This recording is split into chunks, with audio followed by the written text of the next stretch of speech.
Assalamualaikum warahmatullahi wabarakatuh. Waalaikumsalam warahmatullahi wabarakatuh. Baiklah teman-teman, kami dari kelompok 4 akan mempresentasikan hasil diskusi kami mengenai sistem informasi manajemen dan pengambilan keputusan. Perkenalkan, saya Tiara Setianingsih dengan NIM 202117 selaku moderator. Adapun teman-teman saya yaitu yang pertama Rahma Khairunisa dengan NIM 202016, Muhammad Iksan 202053, Ruri Firzana 202106, Dinda Safitri 202004, dan Wanda Lestari 202120.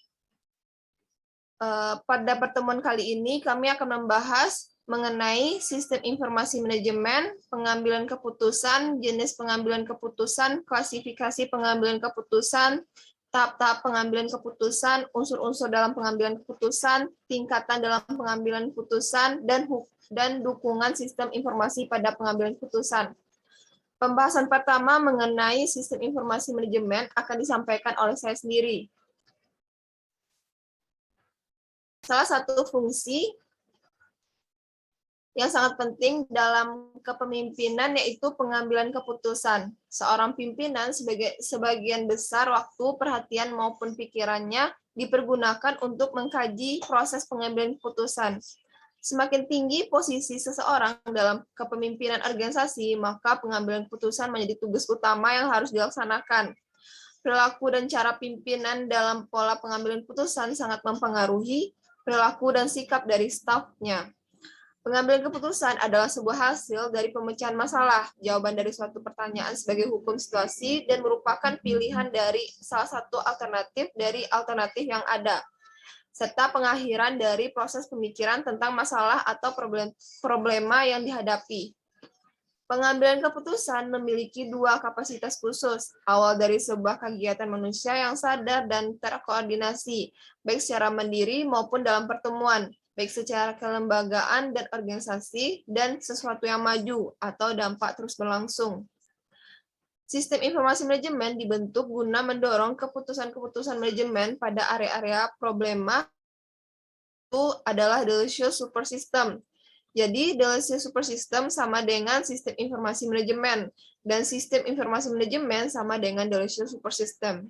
Tetap saja, delicious super system itu pemusatannya lebih besar pada pengambilan keputusan, sedangkan sistem informasi manajemen pemfokusannya lebih pada penyampaian informasi.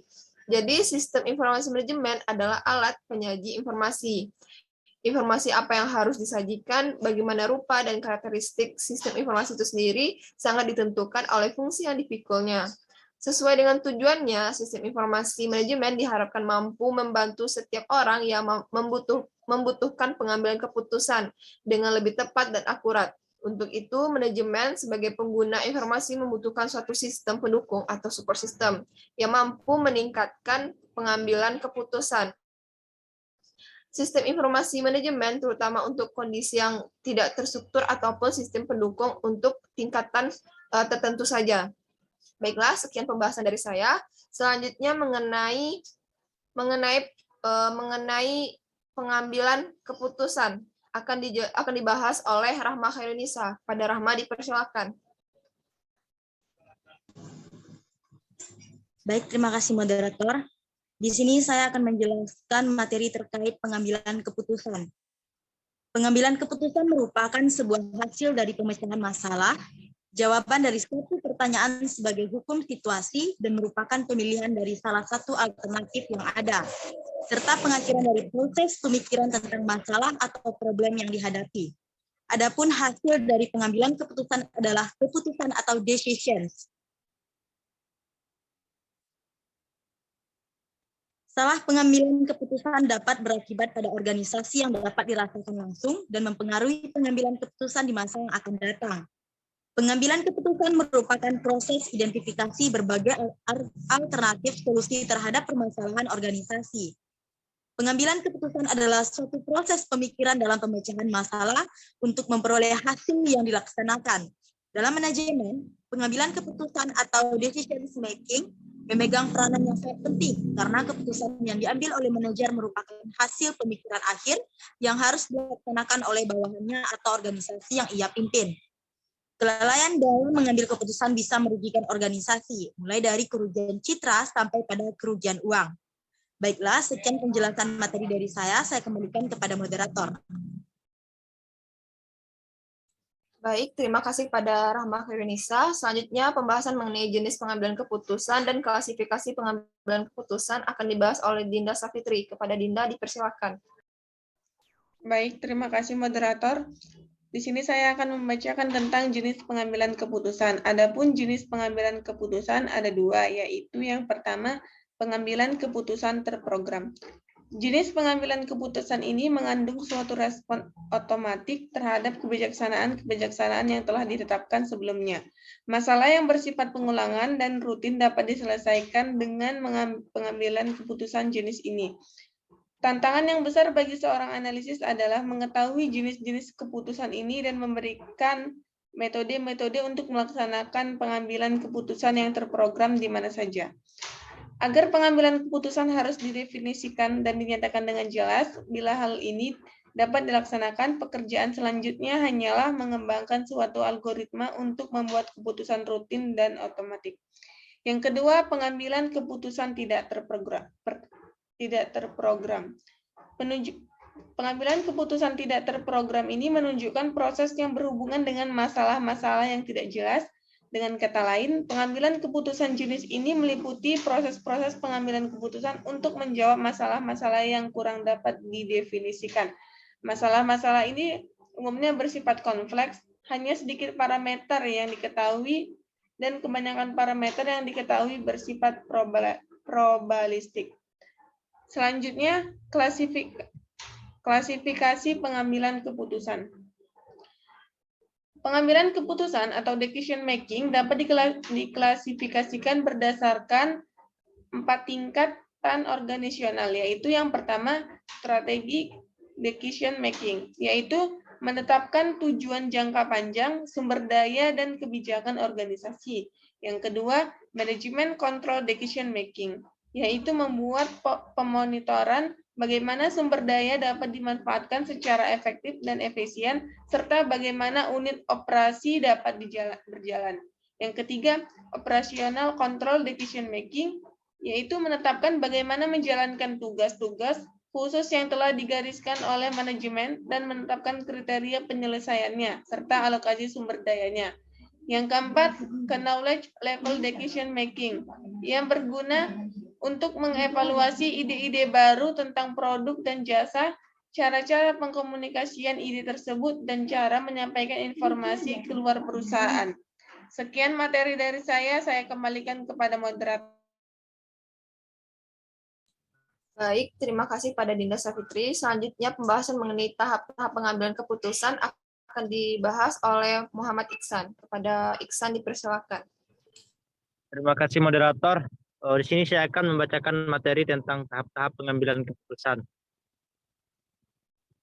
Pengambilan keputusan oleh manajer dapat dilakukan melalui 4 tahapan, yaitu yang pertama, penyelidikan atau intelligence, mengidentifikasi dan memahami masalah yang terjadi dalam organisasi, mencari sumber permasalahan, serta dampak yang ditimbulkannya oleh permasalahan tersebut.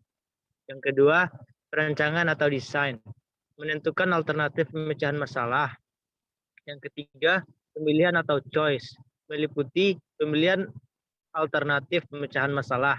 Yang keempat, implementasi atau implementation, penerapan alternatif pemecahan masalah yang dipilih. Berdasarkan atas gaya kognitif, pengambilan keputusan oleh manajer dapat dibagi menjadi 2, yaitu yang pertama, pengambilan keputusan sistematik. Pengambilan keputusan dilakukan dengan cara merumuskan masalah secara terstruktur melalui metode yang formal, sehingga mengumpulkan dan mengevaluasi informasi berdasarkan metode yang terstruktur. Yang kedua, pengambilan keputusan intuitif. Pengambilan keputusan dilakukan dengan cara merumuskan masalah dengan berbagai metode, menggunakan prinsip trial and error, dan menyelesaikan masalah.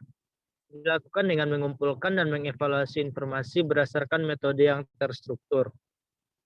Demikianlah materi dari saya kembalikan kepada moderator.